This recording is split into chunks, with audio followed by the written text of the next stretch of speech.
Hello everyone, welcome to the next part of class 11th history और continue कर रहे हैं अपना चैप्टर नंबर 4। यहाँ पर हम देख चुके थे कि क्रूसेड वॉर्स जो हैं वो स्टार्ट हो चुके थे। अब क्रूसेड वॉर कौन से थे? जो क्रिश्चियंस किया करते थे किसी भी रिलीजन के अगेंस्ट अपने रिलीजन को बढ़ाने के लिए। क्रूसेड्स क्यों बोलते थे? क्योंकि वॉर से पहले एक क्रॉसिफिकेशन की सेरेमनी होती थी जो पोप करते थे उन सब के साथ जो फाइट करने के लिए जाते थे। अब अगर हम फर्स्ट क्रूसेड वॉर की बात करें तो जो जो सोल्जर्स थे फ्रांस के, इटली के, उन्होंने एंटियोक जो सीरिया का पार्ट है उसको कैप्चर कर लिया और उन्होंने जो जेरूसलेम है उसको क्लेम कर दिया। यानी कि जेरूसलेम जिसमें अभी मुस्लिम्स रूल कर रहे थे उसको उन्होंने कैप्चर कर लिया। अब जो उनकी विक्ट्री थी उनको उन्होंने किस चीज के साथ एकम्पनी किया? मुस्लिम्स के स्लॉटर, मुस्लिम्स के मर्डर के साथ। उनको बहुत सारे मुस्लिम्स को मारा गया वहां पे, बहुत सारे ज्यूज को मारा गया वहां पे। किन के द्वारा? जो क्रिश्चियंस के द्वारा भी, और कई सारे ऐसे लोग थे जो मुस्लिम्स ही एक दूसरे मुस्लिम्स को मार रहे थे। अब जो मुस्लिम राइटर्स हैं उन्होंने जो अराइवल है क्रिश्चियंस का उन्हें क्या बोला है? Frankish invasion. वो क्रिश्चियंस को फिरंगी बोला करते थे और उनके आने को उन्होंने फ्रैंकिश इन्वेजन बोला है। अब जो फ्रैंक्स थे वो क्विकली स्टैब्लिश कर लिए उन्होंने 4 क्रूसेडर स्टेट्स सीरिया और पैलेस्टाइन के पास, और कलेक्टिवली ये जो टेरिटरीज थी ना उनको उन्होंने क्या बोला? उनको उन्होंने आउटरेमर बोला। आउटरेमर मीन्स लैंड जो है ओवरसीज के पार जो है, यानी कि समुद्र के पार की जो लैंड है। अब जो उसके बाद था जो क्रूसेड्स थे वो उसके बाद अपने डिफेंस में और ज़्यादा एक्सपेंशन करने लग गए थे और पॉलिटिक्स में भी एक्सपेंशन करना उन्होंने स्टार्ट कर दिया था। अब जो आउटरेमर थे, यानी कि ये जो टेरिटरीज थी ये अच्छे से सरवाइव करी कुछ समय तक, लेकिन जैसे ही तुर्क ने एडिसा को कैप्चर किया 114 में, ये जो सर्वाइवल था ये मुश्किल हो गया। अब जब ये सर्वाइवल मुश्किल हो गया तो जो पोप थे, जो कृष्ण के फादर वगैरह होते हैं, उन्होंने क्या अपील करी कि दूसरा क्रूसेड करने का टाइम आ गया है। तो एक कंबाइंड जर्मन और फ्रेंच आर्मी थी, उन्होंने एक अटेम्प्ट किया दामस्कस को कैप्चर करने के लिए, लेकिन वो वहां पे भी हार गए और दे वर फोर्स टू रिटर्न होम। उनको फोर्स किया गया कि वो वापस अपने होम चले जाएं। इसके बाद जो आउटरेमर की स्ट्रेंथ थी वो खत्म होती गई, धीरे धीरे इरोड होती गई। अब जो क्रूसेडर की जील थी, एनर्जी थी, और उनकी एनर्जी की वजह से जो सारे बैटल्स वगैरह वो थे वो जीत रहे थे, बट अब ये स्ट्रेंथ धीरे धीरे क्या हो रही थी? कम हो रही थी। अब इसका रीजन एक क्या था कि जो उनका एनर्जी था वो बहुत ज्यादा, आप कहिए कि वॉर में दिखाई नहीं दे रहा था। अब उसके अलावा क्या थे कि जो मुस्लिम रूलर्स थे वो भी स्ट्रांग होते जा रहे थे। अब ऐसा नहीं है कि क्रिश्चियंस ही वीक पड़ रहे थे, कोई अगर ज्यादा स्ट्रांग है तो आप वीक पड़ोगे ही। अगर हम बात करें सलाह अल दीन की, उन्होंने क्या क्रिएट किया? उन्होंने क्रिएट किया एक इजिप्टो सीरियन एम्पायर, और एक नई चीज उन्होंने वहां पे लाए थे, जिहाद लाए थे। वो जिहाद का मतलब होता है एक तरीके से होली वॉर, पवित्र वॉर क्रिश्चियंस के अगेंस्ट। और उन्होंने क्रिश्चियंस को 1187 में बुरी तरीके से हराया था और जेरूसलेम वापस ले लिया लगभग 100 साल के, फर्स्ट क्रूसेड के 100 साल के बाद। अब जो टाइम का रिकॉर्ड है वो क्या कहता है कि सलाहुद्दीन ने जो क्रिश्चियन पॉपुलेशन के साथ ट्रीटमेंट किया ना वो खराब, बहुत खराब नहीं था। जैसे क्रिश्चियंस ने तो इनिशियली बहुत बुरी तरीके से ट्रीट किया था कि स्लॉटरिंग करी थी, बहुत ज़्यादा मरवाया था, लेकिन उन्होंने उतना ज़्यादा कुछ नहीं किया। और क्रिश्चियंस के कंट्रास्ट में इन्होंने नॉर्मली डील किया। उन्होंने इन सब चीज़ों से, उन्होंने जो चर्च की कस्टडी थी वो किसको दी? एक चर्च जो है होली सेपल्चर का, वो क्रिश्चियंस को दे दिया, लेकिन बहुत सारे चर्चेस को उन्होंने मॉस्क्यूज में कन्वर्ट करा दिया और जेरूसलेम फिर से एक मुस्लिम सिटी बन चुका था।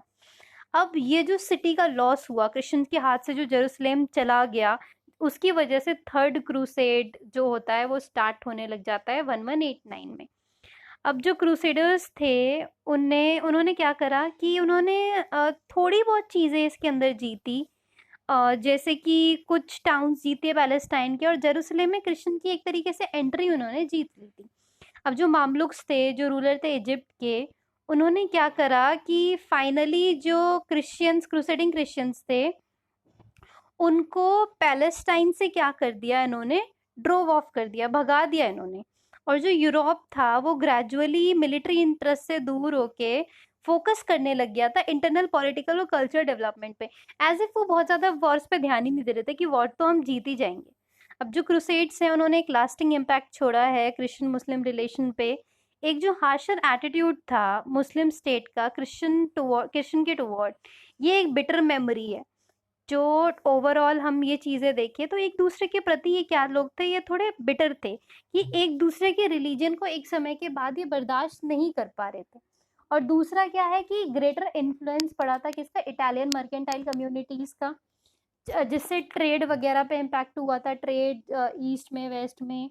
और इन सब की वजह से या लाइक ये सारी चीजें चल भी रही थी, फिर भी जो ये सब था ये और भी ज्यादा इंक्रीज हो रहा था। जैसे कि अगर मुस्लिम पावर इंक्रीज भी हो गई थी ना, क्रिश्चियन हो मुस्लिम हो रूल कोई भी कर रहा हो, बट जो उनका ट्रेडिंग थी, उनकी जो मर्केंटाइल कम्युनिटीज थी वो ऑलमोस्ट सेम ही रही थी।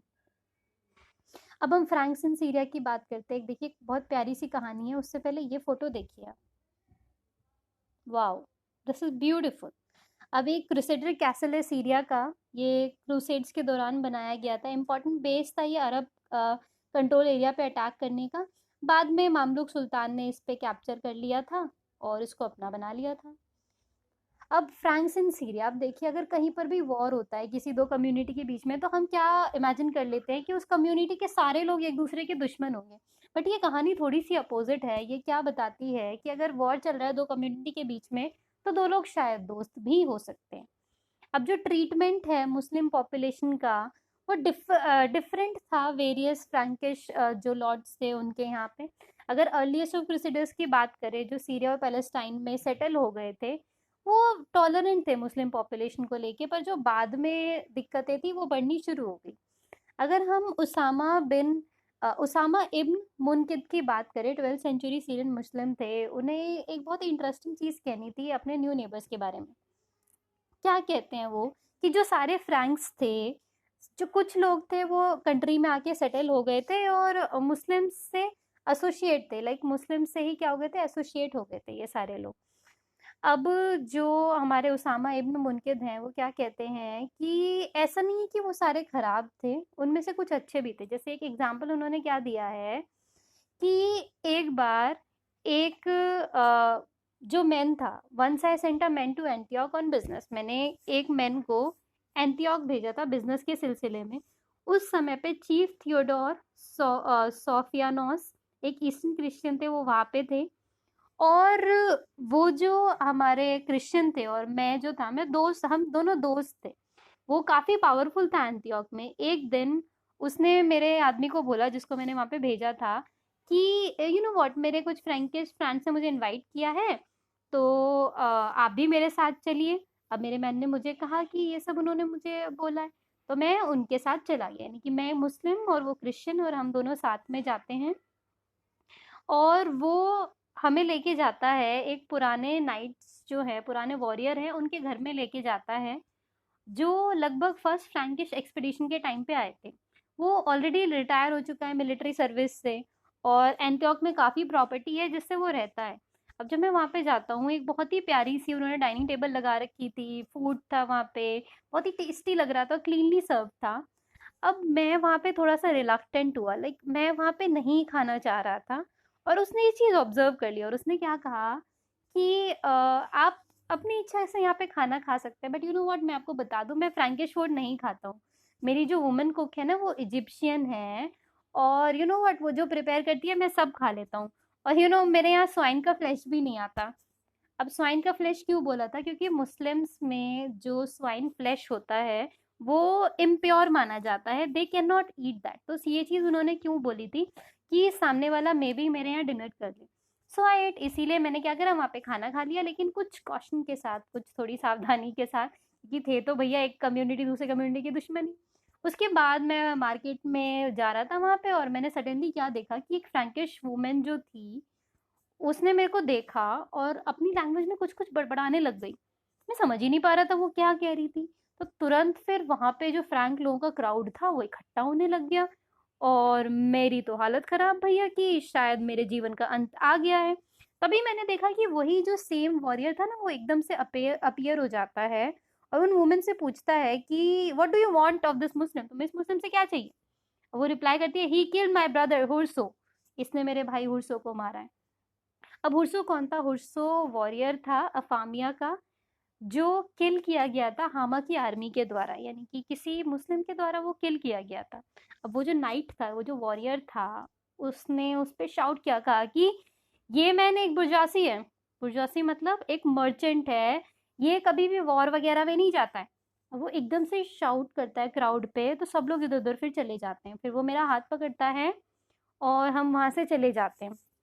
सो वो जो एक मील था जिसका इफ़ेक्ट शायद मेरे जीवन भर मेरे साथ रहेगा, और वो एक मील ने मेरा जीवन बचा लिया था, मेरी लाइफ बचा ली थी।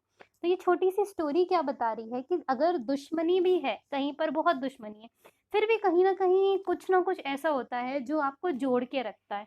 क्योंकि भगवान ने, या भगवान को आप जिस भी नाम से बुलाते हैं, उन्होंने सब चीज़ें इस तरीके से बना के रख रखी है कि तुम आपस में अगर लड़ोगे भी ना, फिर भी कोई ना कोई ऐसा लिंक होगा जो आपको एक दूसरे के साथ जोड़ देता है, और आप खत्म नहीं होते हो। लेकिन वरना अगर एक कम्युनिटी दूसरी कम्युनिटी की दुश्मन है, फिर तो सब लोग ही एक दूसरे को मार देंगे, फिर बचेगा क्या दुनिया में? कुछ भी नहीं। सो इस पार्ट को हम यहीं तक रखते हैं। अगर आपको कोई भी कंफ्यूजन या क्वेरी है, आप हमसे कमेंट सेक्शन में लिख के पूछ सकते हैं। I will try to answer each and every query as soon as possible. So meet you all in the next video. Thank you so much.